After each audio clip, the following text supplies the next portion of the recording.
We've asked some of the experts in the field of youth protection to join us today and get a better understanding of how we can make better choices in some tough situations.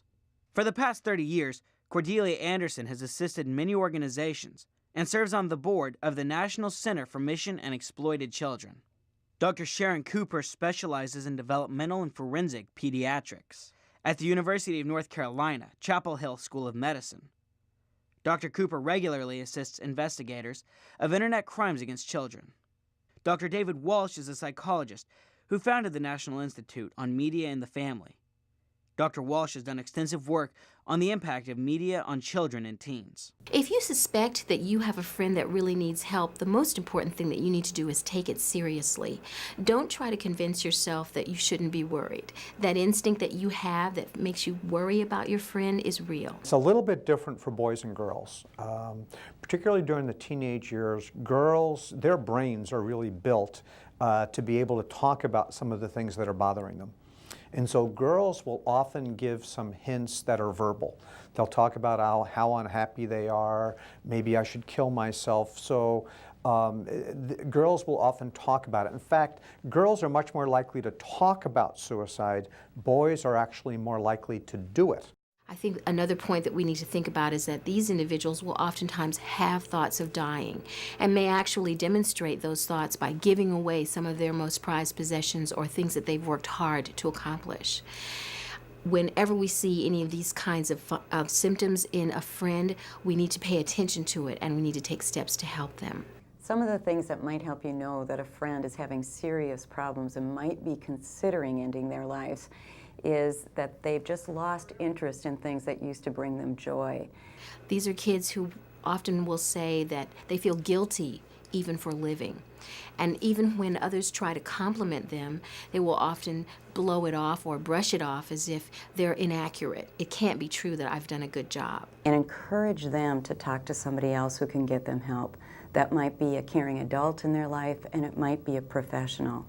But take it seriously and help them to take it seriously to get the support they need. In addition to reaching out, you also want to make sure that you don't get in over your head.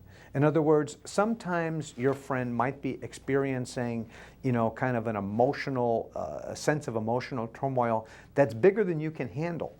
And you might feel a little bit good that your friend is turning to you for help, but you need to know where your limits are. If we're really down, sometimes the first thing that can go out the window for anybody, but particularly when you're a teenager, the thing that can go out the window is perspective. And so if I'm really down, sometimes I forget that this is going to pass. Sometimes when problems become really hard and you're feeling like harming yourself, you might want to consider talking to your doctor about it. Of course, very rarely do my patients come to see me as a pediatrician with their first complaint being that they think they want to end it all. But I would say to you that as a pediatrician, there are many things that we can do to help you. Think of the people that you can go to for support in your life. It might be somebody in your faith circle. It might be somebody at your school, like a counselor or a social worker. It might be a friend of your family's. It might be somebody in your family. You may know of a professional. You may know of a crisis line. You might feel better talking to someone you know, or you might feel better calling a line that has somebody you don't know. It's not easy to reach out when you're feeling really, really sad, but it is well worth it. When something terrible happens, we all have a tendency to say, what could I have done? And the reality is that a lot of times there are things that we could have done, but we didn't know that at the time. And so we need to talk about that, get some of that guilt so that we share some of that, so we get perspective on it. And we need to be able to kind of feel the pain, feel the loss. So not stuff that feeling, but realize that, we can't always control things, even though we'd like to. There is a National Suicide Prevention Lifeline, so if you need to call, you can call 1-800-273-TALK.